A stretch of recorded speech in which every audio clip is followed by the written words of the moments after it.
छोटी पड़ जाएंगे, लेकिन ये हमारे काके ताऊ हमारी मातृशक्ति आना बंद नहीं करेंगे, या तो हमारे भाइयों ने बैठ कर दो। धारा कमरा तोड़ने की 19 साल गुना कर दिया था, टेम दे दिया था, इसका मतलब तो बड़ा मेरी सरकार तो हमारी सुने नहीं रही कि भाई ये तो कहे है टाइम देवे है और फिर बैठ जाए। भाई मैं तो आज घूम मेरे काके ताऊ फिर मेरे भाई है भाई फैसला ले लो। घड़ी आड़ी इस माइक पर भी जरूरत को नहीं बोलने की, क्योंकि माइक पर बोल बोल के भी छिक लिए, अरे भावना माइक पर बोलने की जरूरत को नहीं। तो अपने आखिरी फैसला करना आर पार का करना वो भाई, या तो हमें भी तरफ या मैं भाई बैर। धन्यवाद, बहुत बहुत धन्यवाद। और बताना चाहूंगी 2 दिन पहले इसका बेबे का नोटिस आया है। हमने खट्टर टोल को फ्री करा था, एक फसल मुआवजा खतरा आलेवा ब्लॉक का फसल मुआवजा खतर खट्टर टोल को फ्री करा था। उस टाइम खट्टर की रैली थी, उसके झंडे भी फूके थे। तो उस टाइम के मुकदमे थे, सम्मान आएगा, लेकिन बेबे ने जरूरत थी चढ़ाई ला रहे हैं घरा तो ही लोन लान के अपने कागज अप्लाई करे। जो मुकदमे लाद रहे थे संपत्ति के, तो इनकी संपत्ति अटैच कर दी। इसे तो हानि एक मामको अडानी अंबानी के घराना के यहाँ, लेकिन जो गरीब मजदूर है, जो किसान जिनका पालन पोषण अपने खेती बाड़ी तक चल रहे हैं, जो उनका नाम है, वो सारा सौदा सीज कर दिया। तो यह समस्या भी इस बेटे का सामने आ रही है, और वो सारे मुकदमे अपने उन तीनों युवाओं के ऊपर भी है। जिस बात का हमने डर था वो बात होने लग रही है। युवा प्रशासन के अंदर हमारा डर है भाई, कल न हमारे उन साथियों के साथ भी ऐसा काम ना हो, क्योंकि जो सरकारी संपत्ति फूकने के मुकदमे लगा रखे हैं, उनकी भरपाई फिर हमारे उन साथियों का ना करवाई जाए। इस तरह के मुकदमे लगा रखे, तो बेटे के भी नोटिस काट दिए। वकील तो मना भी बात करी थी, जब तक अंदर नहीं डालेगी जब तक जमानत भी नहीं है इस केस के ऊपर। लेकिन हम सरकार ने एक बात कहना चाह रहे हैं कि आप नोटिस काट देना और इस तरह किसानों ने डराने की कोशिश ना करो। ऐसे हजारों नोटिस बहुत सारे किसानों के घर आ रहे हैं, और पहले भी 3 दिन की जेल काटता है। सुशील भाई है, अनीता सुदकन है, हम सारे जितने भी थे भगोड़े घोषित कर रखे थे। लेकिन हम सरकार ने एक बात कह रहे हैं कि चाहे तुम पीओ घोषित कर लो, कुछ घोषित कर लो, किसानों की लड़ाई हम आखिरी दम तक लड़ांगे। कोई ऐसी जेल नहीं रोक सकती, किसानों की आवाज में कि किसानों की आवाज को अंदर दबाया जाए। कितने दिन हो गए अक्षय नरवाल को कितने दिन हो गए? 20 से ज्यादा टाइम हो गया, 20 दिन से ज्यादा का समय हो गया। लेकिन आप अपनी आत्मा को एक बार हाथ उठा करके बताओ कि 1 महीने के लगभग उन साथियों का समय हो गया कि एक दिन भी उनकी आवाज को रोक पाई सरकार? क्या एक दिन भी उनकी आवाज को रोक पाई? अक्षय नरवाल का विचार ही तमाम लोगों के अंदर है, वीरेंद्र भाई का विचार तमाम इन लोगों के अंदर है, परवीन भाई का विचार इन लोगों के अंदर है। जाटू खाप 84 से हमारे प्रधान राम किशन फौजी जी हमारे बीच में पहुंचे। एक बार जोरदार तालियों से स्वागत करो प्रधान जियों का। और भाई प्रशासन के पास 1 घंटे का समय है, और कमेटी के नाम में अनाउंस करूं, वो अपनी बातचीत कर ले, तब तक अगला फैसला लेना के आदत है। कमेटी के नाम अनाउंस कर रहे हैं भाई विकास ईश्वर है, सुशील नरवाल है, अजय नरवाल है, मास्टर बलबीर सिंह जी है किसान सभा से, अमित मदीना से, अंकित मदीना से, अनीता सुदकन जी, नरेंद्र ढंड और रविंद्र भारती है। ये कमेटी के सदस्य हैं। 1 घंटे का प्रशासन और सरकार के पास समय है। हम यार खाली बैठन खातर और माइक पर बोलन खातर नहीं आ रहे। तब तक वक्त अपने विचार भी रखेंगे 1 घंटे तक, और फिर जैसे ही 1 घंटा होगा जो आपकी कमेटी फैसला लेगी, फिर हम इस फैसले के ऊपर अड़ी का हमारी जान क्यों ना चली जाए, शहीद वाले नोट कर ले भाई। आज घर वापस नहीं जाएंगे किसी भी कीमत पे। तब तक के लिए बुलाना चाहूंगी बिहार से हैं, जो जब से अक्षय नरवाल और तमाम जो दोनों साथी वो जेल के अंदर गए, और पंचायत से पहले ये साथी हमारे बीच में, और आज भी जब तक वो 3 युवा हमारे बीच में नहीं आ जाते, हमारे बीच में ही रहेंगे। अरुण सिन्हा जी है बिहार से, वो आए और अपने विचार रखे। एक बार इन साथियों के लिए जोरदार तालियां बजाओ जो इतनी दूर से अपना घर परिवार छोड़कर आप लोगों के बीच में पहुंचे।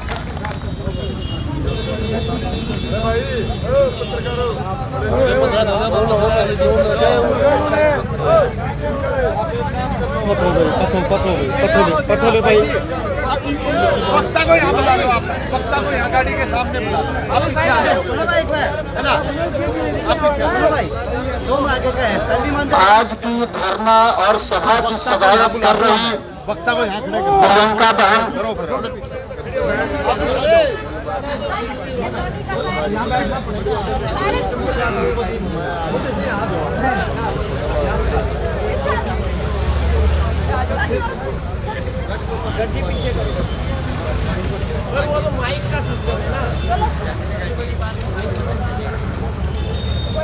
जुल्म, अत्याचार और अन्याय के खिलाफ एक बार तो मेरा अनुरोध है जी, मीडिया वाले साथी हैं जो अपनी आवाज न सरकार के कान तक पहुंचा रहे हैं, कोई बात नहीं, दिख नहीं रहा तो थोड़ा सा साइड में हो जाएंगे, एक पेशेंस रखो अपने अंदर भी। ये वो साथी और बल्कि सम्मानित साथी मीडिया वाला खातिर भी एक बार जोरदार तालियां तो स्वागत करो। बहुत योगदान दिया, जब तक मैंने इन मीडिया वाले साथियों की जरूरत पड़ी है, जब ये मेरे साथ में खड़े पाए, और तमाम उन तीनों साथियों की आवाज को बुलंद करने में भी इनका अहम योगदान रहा है। तो मीडिया वालों का भी स्वागत है, और थोड़ा सा साइड में हो जाओ, बल्कि इस गाड़ी ना थोड़ी पीछे कर दो, दिक्कत हो रही है तो गाड़ी ना थोड़ी सी पीछे कर लो, सारी व्यवस्था बन जाएगी। अरुण जी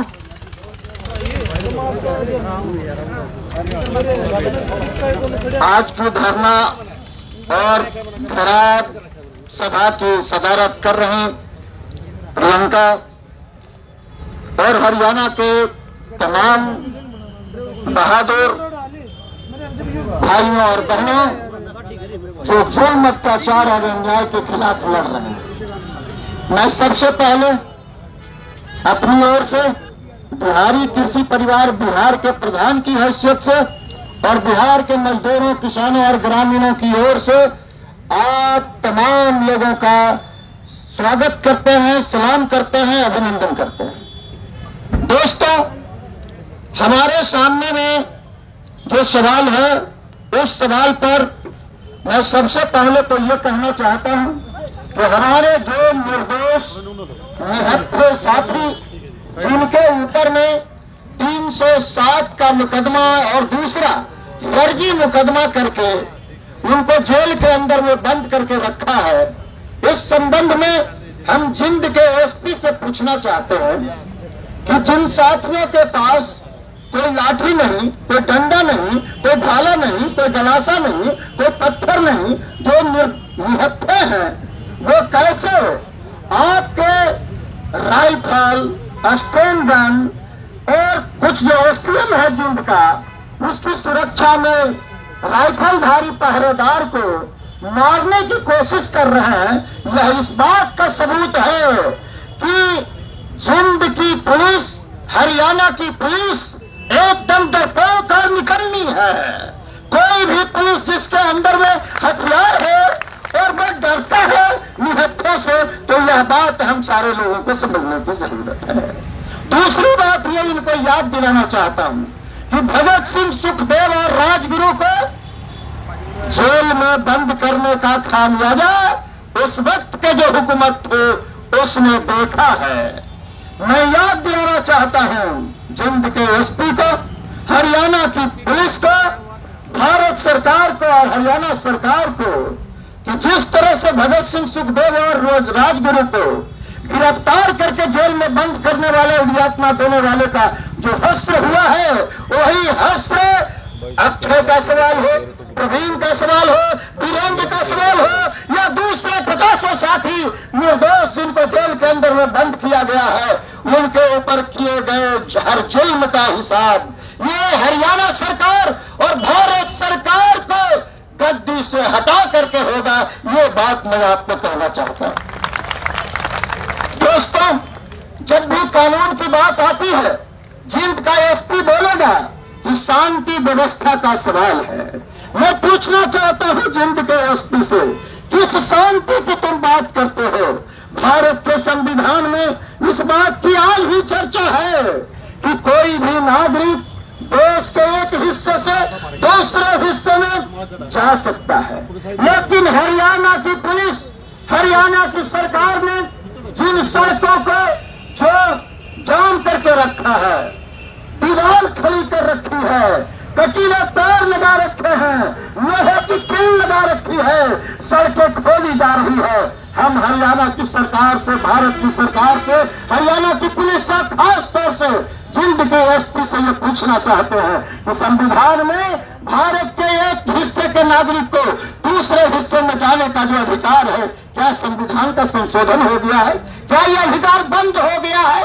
और मजे की बात तो ये है, ये जब कहते हैं कि मजदूरों और किसानों को, ये जो किसान आंदोलन है, इसमें हम जाने से रोकने के लिए व्यवस्था किए हैं, तो मैं ये सवाल करना चाहता हूं कि जो व्यक्ति इलाज के लिए जाना चाहता है, जो व्यक्ति नौकरी के लिए जाना चाहता है, उसको तुम किस हैसियत से रोक के रखा है? इस सवाल का जवाब तुमको देना पड़ेगा। यह बात हम कहने के लिए आए, हम कहने के लिए आए हैं कि आप कानून की बात चेक करते हो। कानून कौन तोड़ रहा है? जो लोगों की कील लगा रहा है, जो सड़क पर दीवार खड़ा कर रहा है, वो कानून तोड़ रहा है। यह बात हम उनको कहने के लिए आए। और अगर हक मांगना, अगर अपने फसलों का दाम मांगना, अगर अपनी मेहनत की मजदूरी मांगना, अगर ये कोई जुर्म है, तो ये जुर्म हम बार बार करेंगे, बार बार करेंगे। ये जुर्म हम नहीं रुकने वाले। और अगर किसी को यह लगता है एक दो साथियों को शहीद करके, 150 साथियों को जेल में बंद करके हमको ये डरा देंगे, तो हम जल्द के एसपी को, हरियाणा की सरकार को और भारत की सरकार को ऐलान करके कहना चाहते हैं, हम मारे जाएंगे, हमारी टांगें तोड़ दी जाएगी, हमारी आंखें छीन ली जाएगी। इस डर से हमारा कुछ भी हो सकता है, लेकिन एक चीज नहीं हो सकता है, और वो ये कि मरने के डर से हम लड़ना बंद नहीं करेंगे, हमारी आवाज चलती रहेगी। इस बात का ऐलान हम करना चाहते हैं। और जो लोग ये बात कहते हैं, मैं एसपी से ही पूछना चाहता हूं, हमारी लागत जब 10 रुपये लगती है, तो हमको 5 रुपया क्यों मिलता है दुनिया में कोई ऐसा धंधा जिसमें 10 रुपया लगाया जाता हो और 5 रुपया इसमें आता हो? ऐसा कोई धंधा है तो तुम बताओ। हम तो एसपी से ये भी कहना चाहते, मैं ज्यादा पढ़ा लिखा नहीं हूं, तुम बहुत पढ़े लिखे हो, लाखों में तुम्हारी तनख्वाह है, तो हम तुमसे आज जानना चाहते हैं, कनक का, गेहूं का भाव सरकार 2275 रुपये तय करती है, तुम आओ हम लोगों को समझा दो कितने का बीज लाया, कितने का खाद लगा, कितने की जुताई हुई, कितने का कीटनाशक लगा, और फिर कटाई पूरे में कितना लगा, और ये 22 से 75 का हिसाब कैसे आया? जिंद के एसपी को हम चुनौती देते हैं, तुम आओ और हमको ये बताओ।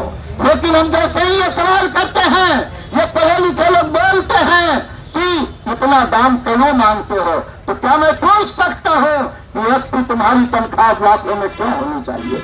हम याद करें वो 67-68 का जमाना, जब कनक का, गेहूं का दाम एमएसपी 70 पैसे किलो था, उस समय में 250 रुपये डीएम के तनख्वाह हुआ करते थे।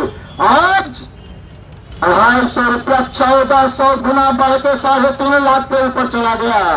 लेकिन हमारा 70 पैसे किलो वाला गेहूं केवल 73 गुना बढ़ करके केवल 22 से 75 यानी 22 रुपया 75 पैसा 23 रुपया रख लीजिए, ये 23 रुपया पर पहुंचा है। मैं जिंद के एसपी से ये सवाल करना चाहता हूं, हरियाणा के मुख्यमंत्री मनोहर लाल खट्टर से ये सवाल करना चाहता हूं, भारत के प्रधानमंत्री नरेंद्र मोदी से ये सवाल करना चाहता हूं, और भारत के जितने भी अर्थशास्त्री हैं जो इस बात के लिए खड़े हो रहे हैं, जब विद्वान इस बात के लिए खड़ा हो रहा है कि किसानों के फसलों का एमएसपी मिलेगा तो पूरा देश उलट से पुलट हो जाएगा, पूरा बजट खत्म हो जाएगा, मैं उनसे ये सवाल करना चाहता हूं।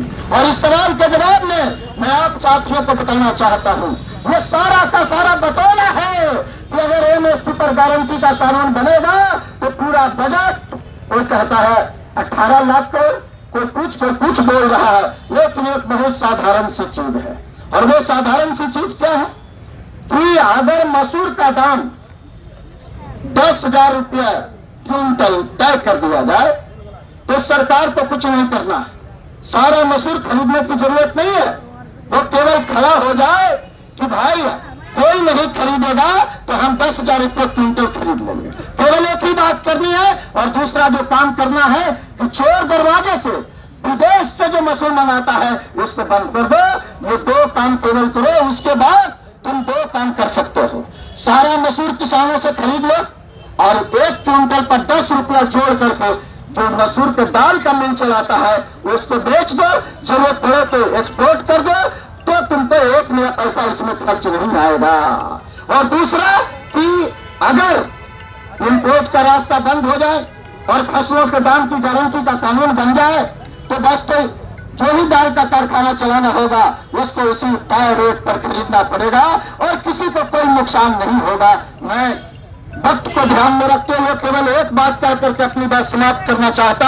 कुछ लोग इस बात पर भी प्रचार कर रहे हैं कि अगर ऐसा होगा तो जो काम करने वाले लोग हैं उनको नुकसान होगा। हम तो कह रहे हैं कि खेती बाड़ी में जो लोग काम करते हैं वो उनकी मजदूरी उसी जिनिस के रूप में पड़ता है और बाकी जो लोग काम करते हैं उनकी भी मजदूरी जिनिस के रूप में तय कर दो। जैसे ही जिनिस का दाम बढ़ेगा, कनक का दाम बढ़ेगा, तय कर दो कि 50 किलो कनक के दाम का मजदूरी उनको मिलेगा। जैसे ही कनक का दाम बढ़ेगा, गेहूं का दाम बढ़ेगा, उनको कोई परेशानी नहीं आएगी। और इन्हीं चंद बातों के साथ यह कहते हुए एसपी को कि तुम अगर शांति चाहते हो तो मैं तुमसे एक सवाल पूछना चाहता हूं। जेल में रहे और अमन भी हो, जेल में रहे और अमन भी हो, क्या मुमकिन है तुम ही कहो।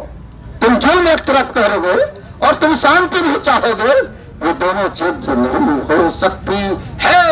और इसीलिए अंत में ये बात कहते हुए हम अपनी बात समाप्त करना चाहते हुए, कौन कहता है आसमां में सुराख हो नहीं सकता? कौन कहता है आसमां में सुराख हो नहीं सकता? जरा तबीयत से एक पत्थर तो उछाल लो यारो। और ये बात कह करके आपको सलाम करते हुए मैं अपनी बात समाप्त करना चाहता हूं। जेल का फाटक टूटेगा और हमारा साथी छूटेगा। धन्यवाद। बहुत बहुत धन्यवाद अरुण जी का। और अगले वक्ता में बुलाना चाहूंगी एक बार भारतीय किसान संघर्ष समिति के प्रदेश अध्यक्ष भाई विकास सर जी आए और अपने विचार भी रखे और आगामी भी बताएं। एक बार कमेटी पर बातचीत करके क्या कुछ करना है, क्या फैसला होगा। भाई विकास सर जी, एक बार जोरदार तालियों से स्वागत करो भाई विकास का।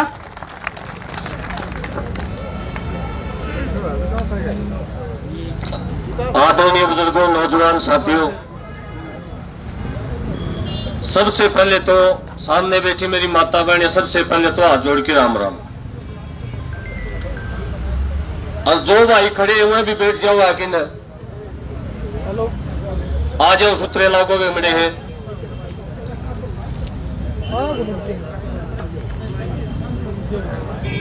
साथियों, कोई लंबी चौड़ी बात नहीं, आज दो हरफी बात है। हमारे साथी एक महीना करीब जेल तक बंद है और आज हम दो बातों के लिए आए हैं। कहता हूं जेल तक बाहर का, हम जेल का